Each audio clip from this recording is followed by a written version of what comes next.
It started with something small, the kind of strange moment you laugh off and forget. Or try to forget.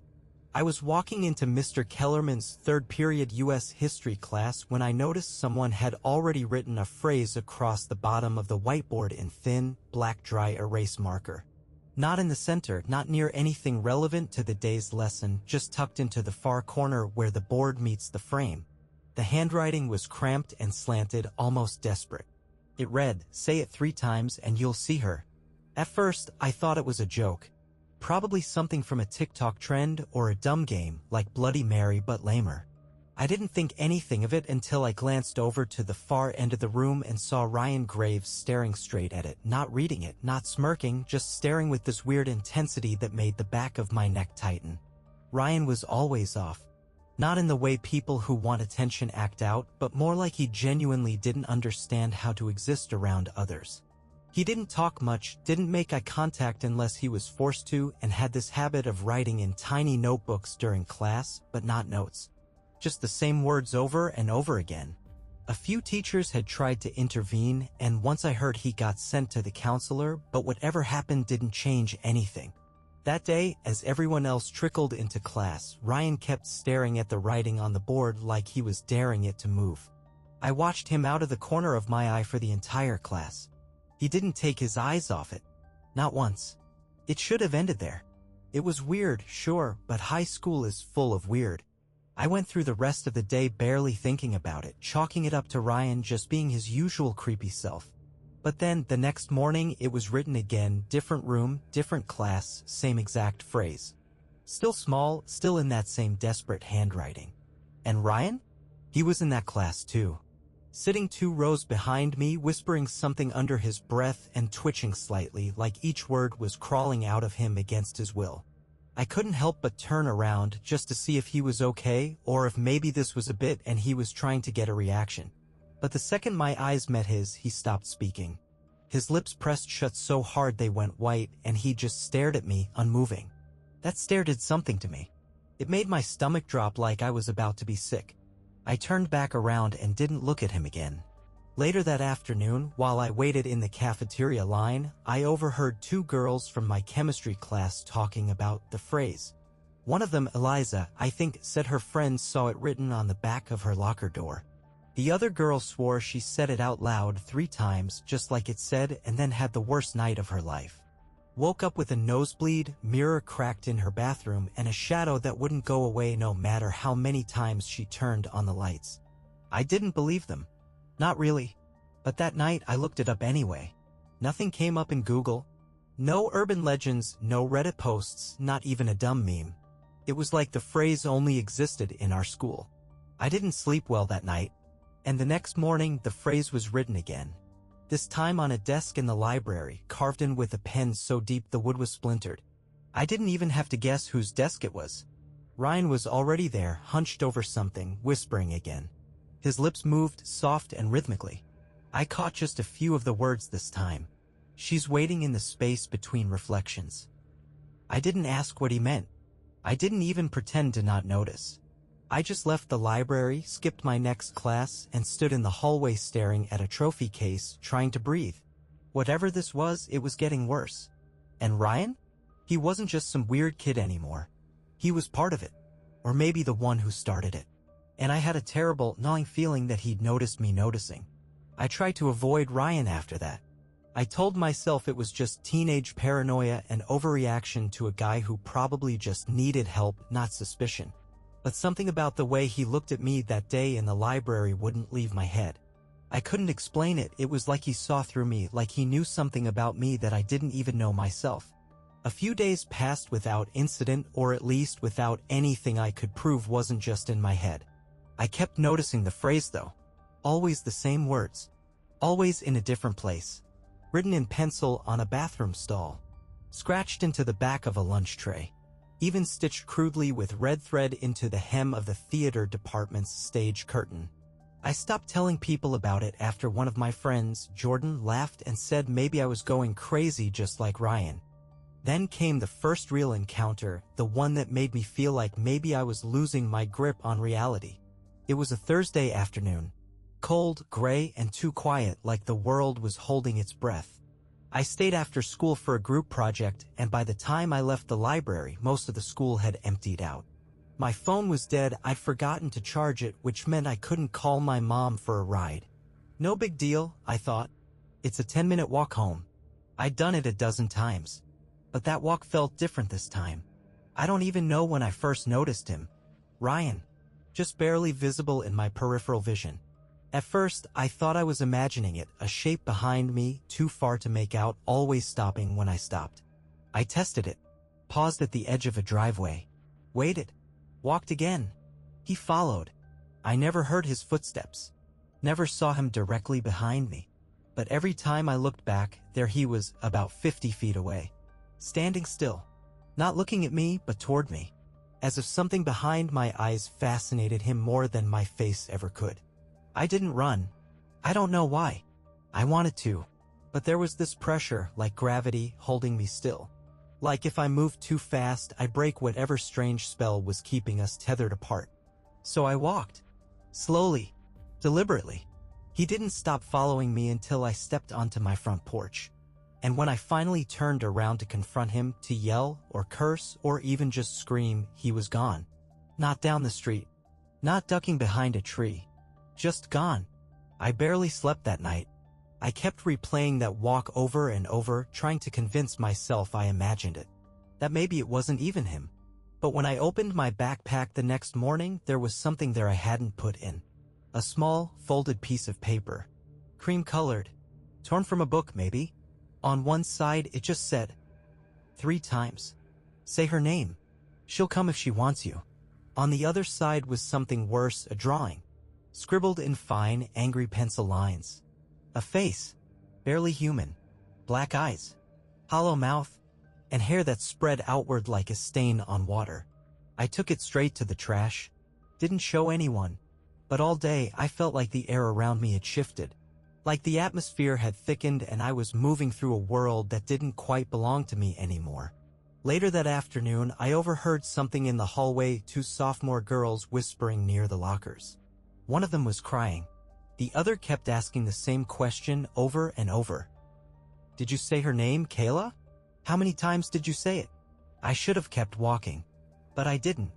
I stopped, just long enough to hear the girl say something that still won't leave my head. I only said it twice. Just twice. And now she's in the mirror. Watching. And then I realized Ryan wasn't obsessed with the phrase. He was warning us. Or worse, he was trying to see who'd fall for it next.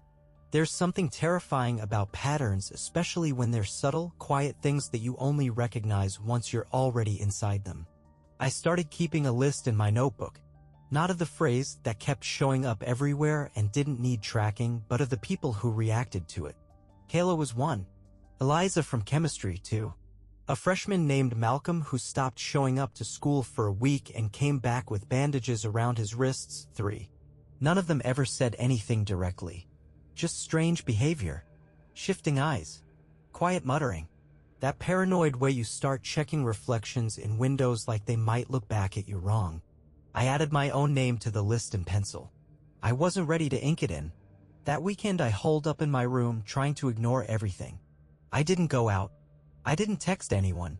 I didn't even look at myself in the mirror unless I absolutely had to. But despite my silence, the phrase found me anyway. Sunday night, right before bed, I opened my history book to skim a chapter one was supposed to have read. And there it was, written in tiny, spidery ink along the bottom of page 213. 3 times makes the veil thin. Don't blink. I dropped the book. I was shaking, heart pounding like I'd just been caught doing something shameful. But what scared me more than the phrase, more than the handwriting, was what I realized next. This wasn't my copy of the textbook. I had left mine in my locker. This was Ryan's. We had the same class, and he'd accidentally grabbed mine once before. I must have grabbed his by mistake on Friday. Which meant he'd written that. I couldn't sleep. I kept the book shut and shoved it under my bed as if that would stop whatever strange presence clung to it. Every time I closed my eyes, I saw that same horrible sketch from the note, the face, the mouth, the impossible hair hovering behind my eyelids like smoke. Watching. Waiting. Monday morning, Ryan wasn't at school. At first, I felt relief, like maybe it was over, maybe he'd transferred, or been suspended, or finally gotten the help he clearly needed. But the weird part was no one else mentioned it. Not the teachers, not the students. Not even Mr. Kellerman when he passed out our assignments and noticed the empty desk near the window. It was like Ryan had simply been erased from the script and we were all expected to continue without him. Except his presence lingered in ways I couldn't ignore. Second period, I found a note in my locker. No envelope. Just folded notebook paper jammed between my textbooks. I almost didn't open it, but I couldn't help myself. It was short. Just 6 words written in the same cramped handwriting as before. It's your turn now. Don't resist. There was no name. No signature. Just that sentence. I felt the air leave my lungs. My hands went cold. I looked around the hallway expecting to see someone watching me, but the crowd of students moved as normal, laughing, yelling, unaware that anything strange had just occurred. And then the second encounter happened. The one that tore open any illusion I still had of this being just psychological, just teenage hysteria. It was after school, sometime around 5. I stayed behind to make up a lab quiz I'd missed the previous week. By the time I finished, the building was mostly empty. I walked the halls in silence, my footsteps echoing against the linoleum, the fluorescent lights above flickering like they were struggling to stay awake. I turned a corner and froze. There, at the end of the hallway, half in shadow, half in pale light, stood Ryan. But something was wrong. He was facing the lockers, not me. His forehead was pressed flat against the cold metal, arms limp at his sides, body perfectly still. It didn't look like he'd heard me. I opened my mouth to say something, anything, but no sound came out. Instead, he began to move. Slowly, deliberately. He turned his head toward me, but his face didn't follow. His body remained slumped against the locker as his neck twisted further than it should have, too far, unnaturally far, until I saw his face. And I swear to you, I swear on everything I am, it wasn't his. It was hers. The same face from the drawing. Empty eyes. A mouth that opened just a little too wide. Hair that seemed to stretch and twitch in some unseen current. She smiled. Not with joy, but with purpose. With hunger. I blinked. Just once. And Ryan was gone. The hallway was empty. I don't remember leaving the school. I just remember the cold air hitting my face, my backpack bouncing off one shoulder as I ran down the sidewalk toward home like something was chasing me. I didn't stop until I locked my bedroom door behind me. I told myself it was a hallucination, that I'd snapped. But part of me knew better. Knew I'd seen something real. Something not meant for the world of the living. And worst of all, deep down in the part of me I try never to listen to. I think she saw me too. The next morning I almost didn't go to school. I sat on the edge of my bed, staring at the floor with that same sentence echoing in my head. It's your turn now. Don't resist. My fingers trembled every time I tried to lace my shoes. My mom knocked once, asked if I was okay, and I lied, said I had a sore throat. She offered to let me stay home, but I told her I'd be fine. I don't even know why I said that. Maybe I was scared of being alone more than I was scared of going back. But as I walked through the school doors, I knew something had shifted. Everyone felt off, not just Ryan's absence, not just the phrase showing up in more places, but a heaviness, like the walls themselves were waiting for something to happen. Even the teachers were quieter, as if they could sense it but didn't know how to name it. By lunch, the phrase had changed again. It wasn't just say it 3 times. Now it read, say her name. Never look in the mirror. Never look in the mirror. Never. It repeated over and over on the walls of the stairwell. Written in Sharpie. Tiny letters crawling in rows along the paint as if someone had been writing all night. And right there, in the middle of it all, was a new line. Not a warning. A rule. Break the mirror or she comes through. No one else seemed to care. A couple kids laughed, thought it was some senior prank. Someone took a picture of it and posted it to Snapchat with a stupid ghost emoji. But I knew better. I could feel it like a splinter in the back of my mind. The rule changed everything. It gave the phrase structure, ritual. A superstition, but with rules that had to be followed. And Ryan had never told anyone the name. That was the one thing always missing from the message, who she was. Until now. I didn't say it, of course. I wouldn't even think it, not in my head, not once. but a terrible curiosity had started to bloom inside me, like a fire that needed air. What would happen if I did? What had happened to Ryan? That afternoon, I went to the library again. I don't know why. Maybe I was hoping for answers. Or maybe I thought if I went back to where this all started for me, I'd find something that would end it. The library was nearly empty. A few students hovered over laptops or mumbled quietly by the study tables. The back corner where Ryan always sat was deserted. I walked toward it, every step feeling like it pulled me deeper into some place I shouldn't be. I sat at his usual desk, opened the drawer. Inside was his notebook. It was small, black, the cover fraying at the corners. I hesitated, then picked it up, hands shaking. The pages were filled with writing, not notes, not thoughts. Just lines and lines of the same sentence. She comes through the mirror. She comes through the mirror. Hundreds of times. But on the final page, there was something different. A list. Rules. Don't say her name. If you hear your voice repeating, don't answer. Never speak to your reflection. If you see her, don't blink. If the mirror cracks, run. I closed the notebook and felt like I couldn't breathe. It wasn't a prank. It wasn't paranoia. Ryan had written these rules like a survival guide. Like someone trying to hold back a flood with duct tape and warnings. That night, I couldn't sleep. I covered every mirror in my room. Turned my closet mirror around, threw a blanket over my dresser. Even the black screen of my phone gave me anxiety. Every dark surface suddenly felt like a doorway. At 2:11 a.m. I woke up to the sound of whispering. At first I thought it was the wind or a neighbor outside. But the more I listened, the more I realized it was coming from inside the room. And not just anywhere, from the mirror I'd turned against the wall. A voice. My voice. Saying my name. Over and over again. Not yelling. Not mocking. Just calmly, sweetly, with the sick, rhythmic patience. Calling me. I didn't move. I didn't even breathe. I just laid there, frozen, as my own voice whispered to me from the other side of the glass. For 10 minutes. Maybe more. And then, silence. In the morning, the mirror was cracked. A single jagged line across the center, like something inside had clawed to get out. I didn't tell anyone. I didn't scream. I just took Ryan's notebook and I added one more rule. 6. If she uses your voice, it's already too late. I didn't go to school the next day. I told my mom I was sick, which wasn't hard to fake. My skin was clammy, my hands shook when I tried to hold a spoon, and my eyes were bloodshot from staying awake all night. But it wasn't illness. It was fear. Real, physical fear, like something had lodged itself into the center of my chest and refused to move. I spent the morning trying to distract myself. Dishes, laundry, anything that didn't involve looking into reflective surfaces. I covered the windows with old bedsheets, taped cardboard over the microwave, left the TV off. I couldn't even risk turning on my phone, not after last night. And yet, the silence felt worse. The whispering was gone, but I kept hearing small sounds. The subtle creak of a floorboard. The faint scratch of fingernails, or maybe just branches outside brushing against the house. I told myself I was being paranoid. That lack of sleep was catching up with me.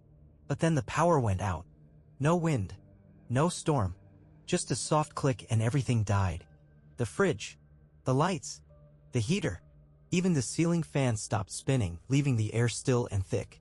The only thing still working was the hallway light, the one with a mirror across from it. I didn't want to go near it. I really didn't. But part of me needed to check, to know if it was cracked again.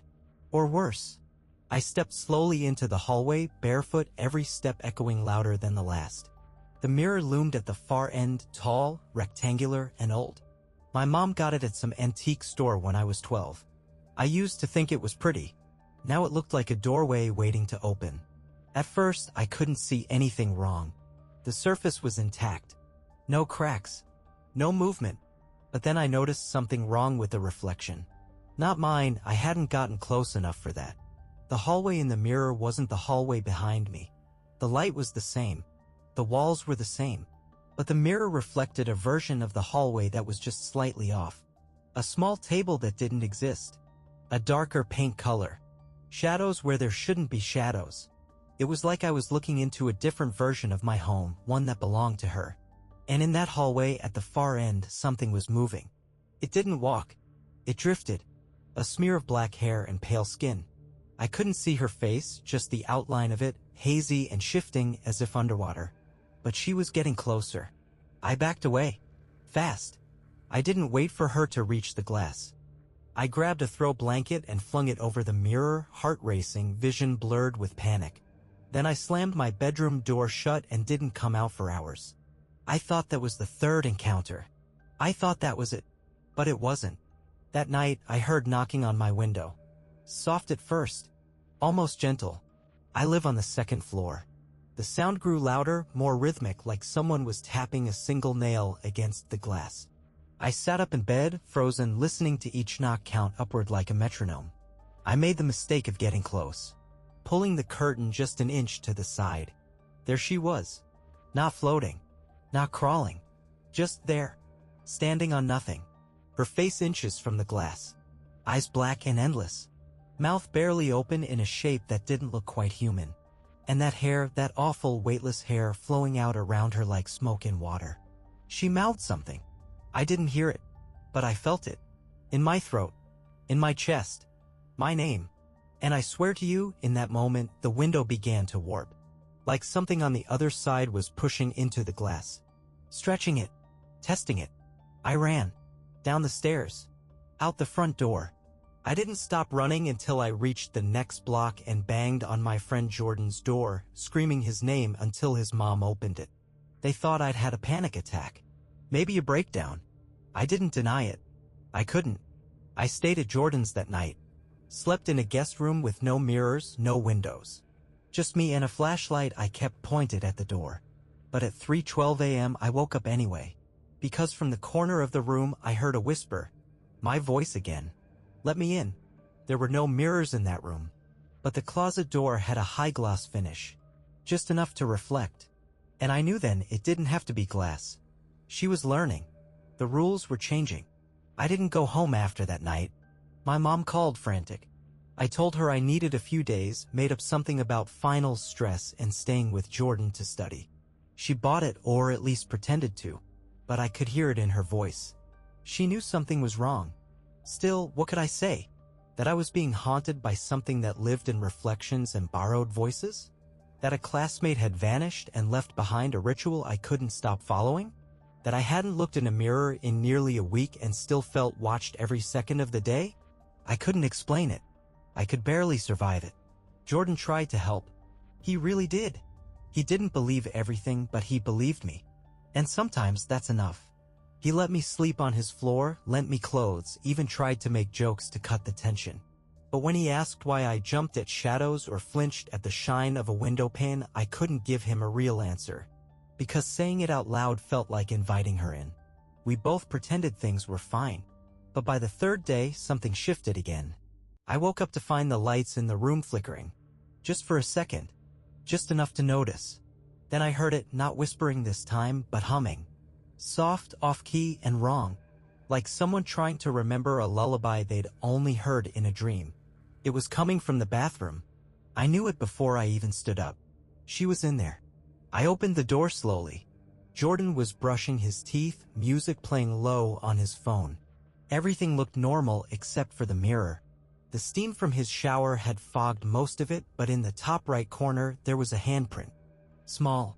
Too small to be his. 5 thin fingers pressed into the glass from inside. Drips of condensation running downward like something had been clinging to the other side, waiting. I closed the door. Didn't say anything. Later that afternoon, I snuck back into my house while my mom was at work. I needed the notebook, Ryan's notebook. I had hidden it under my mattress, wrapped in a black t-shirt so my mom wouldn't find it while cleaning. I grabbed it and stood there for a long time, not moving, just listening. The house didn't feel like mine anymore. It felt like she'd claimed it. On my way out, I passed the hallway mirror. The blanket had fallen off. I don't know when. Maybe days ago. Maybe just that morning. But I couldn't look at it. I kept my eyes down, like a child afraid of monsters, and left without checking the lock on the front door. Back at Jordan's, I opened the notebook again. Not just to read it this time, to study it. I looked at every page, every drawing, every scribbled line. And I noticed something I hadn't before. There were names in the margins. Small. Faint. written in the same rushed script Ryan had used to draft his rules. Dozens of them. Some I recognized. Eliza, Kayla, even Malcolm. Some I didn't. And they are near the bottom, circled in red ink. Ryan Graves, followed by a single date. A Tuesday, the day before he disappeared. And beneath that, next, my name. With a blank date. I stared at that for a long time. Just stared. Like maybe if I looked long enough, the ink would change. Erase itself. Pick someone else. That night, I decided I couldn't run from it anymore. The rules weren't enough. The silence wasn't keeping her out. Avoiding mirrors only delayed the inevitable. Ryan had followed the rules and he vanished anyway. If she had marked me, then hiding wasn't safety, it was just waiting. So I broke the mirror. The one in Jordan's guest room. I stood in front of it and whispered her name, not 3 times. Just once. Once was enough. The surface didn't shatter. It melted. I watched as the reflection blurred, distorted, darkened, and then something moved inside. Her silhouette. Closer than ever. No longer distant, no longer trapped behind a veil of fog or broken glass. She reached for me. I swung the hammer before I could lose my nerve. The sound was like metal screaming. Shards burst outward, slicing into the wall, the floor, my arm, but I didn't stop until the mirror was just jagged edges and blood. And behind it, only plaster. Jordan ran in seconds later, wide-eyed, asking what the hell had happened. I didn't answer. I couldn't. I just sat there on the floor, breathing in dust and something older. Something burnt and bitter, like the air had changed composition for a moment. He helped me bandage my arm. Never asked about the name I'd whispered. I think he knew not to. And for a while, things went quiet. No humming. No flickering lights. No whispers. But then 2 days later, I got a message. It was from Ryan's old email address, one he never used except for school logins. No subject. No sender name. Just a single sentence in the body. You broke the glass. Now she knows where to find you. And at the bottom, a new rule added to the list. 7. Don't ever think you're safe. She likes the chase. There's a strange calm that comes when you stop believing you'll make it out of something. I don't mean resignation. I mean the moment when fear stops being sharp and just becomes heavy. When you carry it around like a coat you forgot to take off. You stop looking for escape. You just brace for impact. That's what the final week felt like. No more messages. No more cracked mirrors. No humming, no whispers, no ghostly outlines in the glass. It all went quiet. And that silence, that hollow, aching silence, was worse than the noise. Jordan noticed. He didn't say anything, but I could tell. The way he looked at me when he thought I wasn't paying attention. The way he stopped turning his back on reflective surfaces. He wasn't just worried for me anymore. He was worried about what was following me. I started catching my reflection acting strangely. Not doing anything, just pausing. A half-second too long before it moved. Smiling when I wasn't. Eyes not quite matching mine.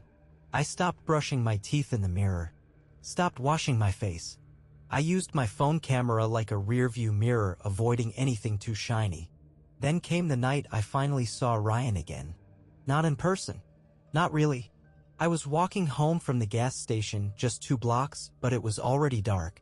I passed the old bus stop across from the park. And there he was. Sitting on the bench. Hoodie up. Head tilted down like he was half asleep. I stopped walking. The street light above him flickered, casting everything in a soft strobe. And even though I hadn't heard his voice in weeks, I recognized him immediately. Ryan? I said it before I could stop myself. He didn't move. Didn't answer. But when the light flickered again, he was looking at me. His face pale, his eyes darker than they should have been. And he smiled. Not a greeting. Not joy. Just a slow, tired pull at the corners of his mouth, like someone who'd given up pretending. I crossed the street, heart pounding, feet moving before logic could catch up. But when I reached the bench, he wasn't there. No footsteps. No sound of him walking away. Just empty pavement and a light still buzzing weakly above me. That's when I looked at the shelter's glass panel. The one behind the bench. It was fogged up. Not from rain, not from weather. From breath. And there, smeared into the condensation by a fingertip, was a single word. Closer. I ran all the way back to Jordan's. I didn't look at anything reflective. I didn't talk. I didn't sleep. I just sat on the floor of the guest room with the broken mirror and held Ryan's notebook in my lap like a Bible.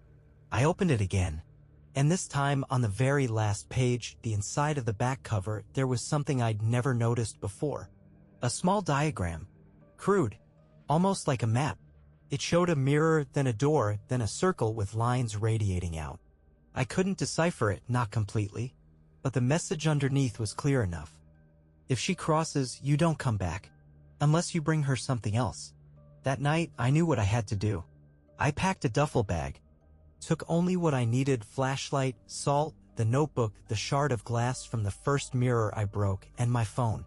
And I went back to school. It was nearly midnight by the time I got there. The building was dark, but the side gym door didn't lock right. It never had. I slipped inside and walked the halls with only the beam of my flashlight cutting through the dark. I went to the library. Her birthplace.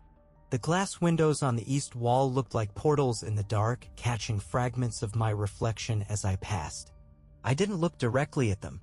Not yet. I waited until I reached the desk, Ryan's old seat. I set the notebook down, opened it to the first page, and I said her name. Once. Twice. 3 times. The temperature dropped immediately. The light from my flashlight began to flicker, the beam twitching like a dying nerve. The reflections in the windows rippled. Not shattered, not broken. Just shifted, as if water had filled the space behind the glass. And then, slowly, her face emerged. Not suddenly. Not all at once. Like something floating upward from a deep well. Pale skin. Black hair moving like seaweed. And those eyes, endless and wide and hungry. I held the shard of glass tight in my palm, its edge digging into my skin, warm blood mixing with the cold air. "Take it back," I whispered. She tilted her head. "I'm not yours. I didn't call you." "He did." I placed the notebook into the beam of the flashlight, open to the page with Ryan's name. I pointed to it, to the red ink, to the words he wrote. I held the blood-streaked shard up and said, "Take the one who brought you here." The glass began to crack. A long fracture stretched across the nearest window, and her mouth opened, not in a scream, but in a hiss. Like steam escaping a kettle. The glass shivered, then exploded inward. And then, darkness. When I opened my eyes, I was outside. On the sidewalk in front of the school. Dawn was just breaking. My hand was empty. No shard. No notebook. No Ryan. I stood up slowly. Walked home. Didn't speak a word to anyone. I haven't seen her since. But mirrors still don't feel right. Not always. Sometimes I catch a flicker. A shape. A ripple. And once, just once, I saw a smile that wasn't mine fade from the glass. Ryan never came back. His house was cleared out. No notice. No forwarding address. It was like he never existed. No one talks about him now. No one even remembers. Except me. And sometimes late at night, when I forget to cover the mirror, I hear him. On the other side. Laughing.